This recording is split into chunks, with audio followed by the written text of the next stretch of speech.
Do you have any idea why I asked you to come here today? No. No.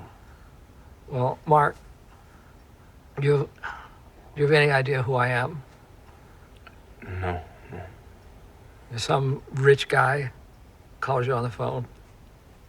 Well, I'm a wrestling coach, and I have a deep love for the sport of wrestling. And I wanted to speak with you about your future, about what you hope to achieve. And that's a clip from Foxcatcher. Delighted to say we've been joined by its star, Steve Carrell. Steve, hello, good afternoon. Good afternoon. And a happy new year to you, sir. To you as well. And you're certainly starting the new year with an extraordinary movie and an extraordinary role. In fact, I think, although everyone's going to know by the time they get there, but anyone who goes and they think, what is this film? It'll be about 10 minutes before they realise it's you playing this John DuPont, the lead character. Tell us about him and tell us about this movie, Steve. DuPont was an eccentric millionaire, heir to the DuPont fortune, one of the wealthiest men in the United States. And he was a fan of Olympic wrestling. So he decided that he was going to start a training facility on his estate outside of Philadelphia. And two of the wrestlers that he invited to come were the Schultz brothers, who were both Olympic gold medalists. And the story is really about the relationship between these three men and how it ended up being a very, very caustic and tragic relationship. The word you used to describe him there was eccentric, Yeah. to say the least. He was. He was, I thought of him as an incredibly sad and damaged person. He was a lonely man. He grew up essentially with his mother, who by all accounts was a very chilly sort of woman. His father left when he was 2. All of his siblings were much, much older. So it was just he and his mother on this enormous estate. And he grew up without any friends, incredibly solitary existence. And I think so much of that had to do with who he ended up being. That, coupled with the fact that he was insulated by this enormous privilege and wealth. And he was also, I believe, mentally ill, which complicated matters. If you're, the suggestion as far as this movie is concerned is he mentally unwell, but because of the wealth, maybe it passed off as eccentricity. Yeah, well, I think people did. I think people looked the other way. Yeah. And they were complicit in this relationship. They wanted to continue to be paid by him and supported by him. And this kind of behavior was just ignored because they didn't want to lose their livelihoods. Can you explain how you look in this movie, Steve? Because you look extraordinary. That's why I said it'll be a while before the casual visitor to this movie, will work out that it's you. Just explain the work that went into creating your look.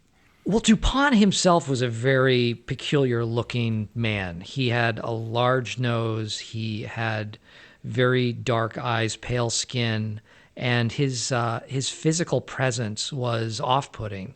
He walked in sort of a hunched-over manner and shuffled. His vocal patterns were very strange. Kind of hard to explain. But all of these things together created this persona that people didn't necessarily want to be around. So no one really knew no one these days really knows what DuPont looked like unless you do the research and figure it out. But we thought it was important because it informs how people responded to him. And it's, I think, part of his character.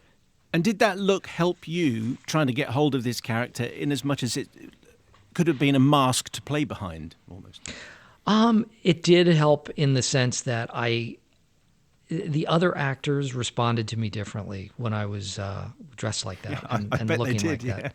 They really did. I mean, I would come out of makeup and the first day, almost instantly, I felt that I was a very polarizing figure on set. People did not want to. I mean, this included the caterers, and the people who drove us to and from set, they really wanted nothing to do with me, and I think it was good.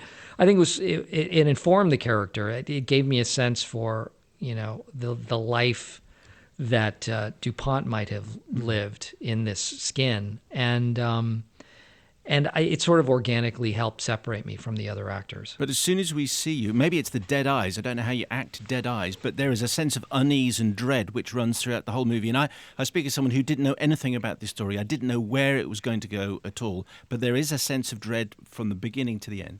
There is, yeah. There is a sense of like foreboding, and that's Bennett Miller. He plays with the silences. He allows. Is the director of the picture? Yeah. The director, yeah, he's so spare with how he directs and the stories that he creates, and that's one of the things I love about the movie, that so much of the relationships are played. There's a scene early on when Channing's character Mark Schultz and Dave Schultz, played by Mark Ruffalo, are wrestling, and it's a completely silent scene.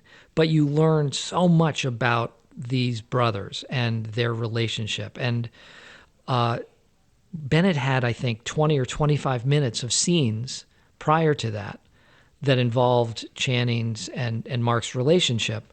But Bennett realized that it was unnecessary because that scene really spoke to their entire relationship and was a very elegant way of depicting it. Can you explain, as far as John DuPont is concerned, what was it with wrestling? Why was he so obsessed with this sport?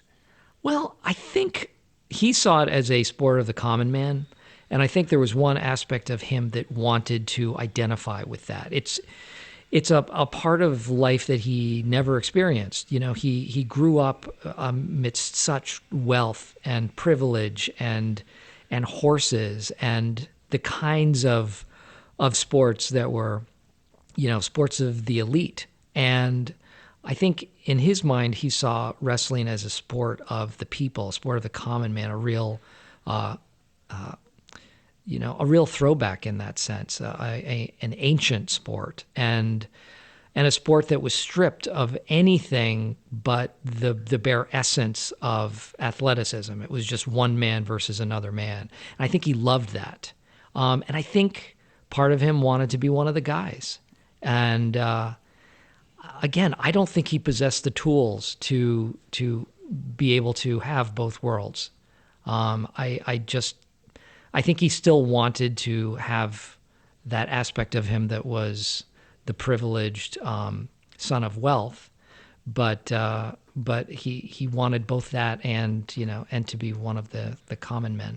It didn't work out. Is there an erotic subtext there, or an erotic suggestion in his fascination with wrestling?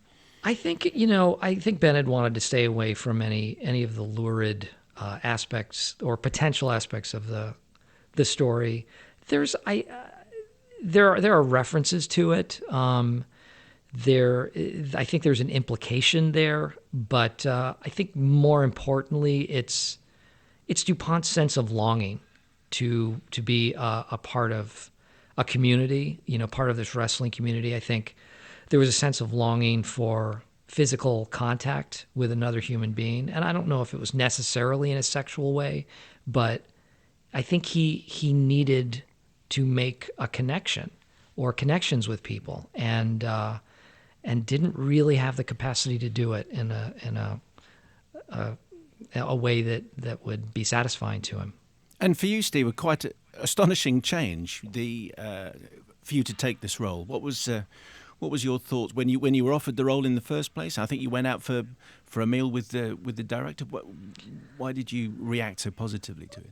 Well, I read the script and thought it was great, and thought it was complex and interesting, and I thought the character was very intriguing and sad. And did you know the story? I knew it vaguely. I didn't know all of the ins and outs. I didn't know the specifics. I knew what happened, but I was frightened by it. I was frightened by the possibility of playing a character like this, and I didn't necessarily I didn't see myself playing this character. This is not a list I would have put myself on. But the fact that Bennett saw something in me that he thought would work well for the character, I trusted that. I trusted him. When was the last time you were frightened playing a character? Oh boy. I was frightened. Well, certainly frightened playing this. I think I was frightened playing Little Miss Sunshine. That was a different kind of character for me. The Way Back was a character that was not such a nice person, and I was definitely frightened playing the therapist in Hope Springs, because anytime you have to drive a scene between Tommy Lee Jones and Meryl Streep, you're going to be frightened. And is being frightened good? Is it creative? I think it's great. I think it's great to have a little bit of fear, because it pushes you out of your comfort zone, and it demands that you make different choices. And I think that's always good to mix it up that way. Are there any outtakes from this movie where, even though you're dressed as John DuPont, you sort of just think, I'm going to have to make people laugh just a little bit. I can't take it anymore? I don't think there are any such outtakes. It was such a somber... It was the antithesis. Yeah. I went right from this movie to Anchorman 2. Oh, right. And it was Wow. It was the exact opposite experience. One was, and you can choose which one I'm talking about. One was full of levity and ridiculousness and people being funny from beginning to end. And one was incredibly sober and focused and intense. I'd imagine that would have been difficult to go from one to the other, because John DuPont is a character, certainly as a viewer, that stays with you, and you still with them, the next week and the following week, you still have his eyes looking at you. Yeah, I still think about it too. I think about the story. I think about the character.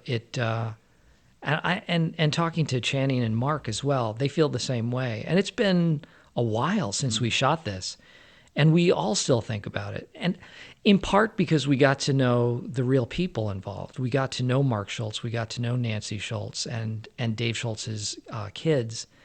And there was an added responsibility because of that. And it sticks with you because, and it is strange, talking about a movie and talking about how a character was created or your take on it, because the fact is this is a true story, and there is this added weight to the whole thing because of that. And a Golden Globe nomination, you must be delighted with the way it's been received. Oh yeah, it's starting with Cannes and up through now, it seems to have resonated with people. We're really, really happy. Steve, we appreciate your time, and thank you very much indeed for talking to us today. Thank you very much. Steve, appreciate that. That was fantastic. Thank you, sir. Thank you.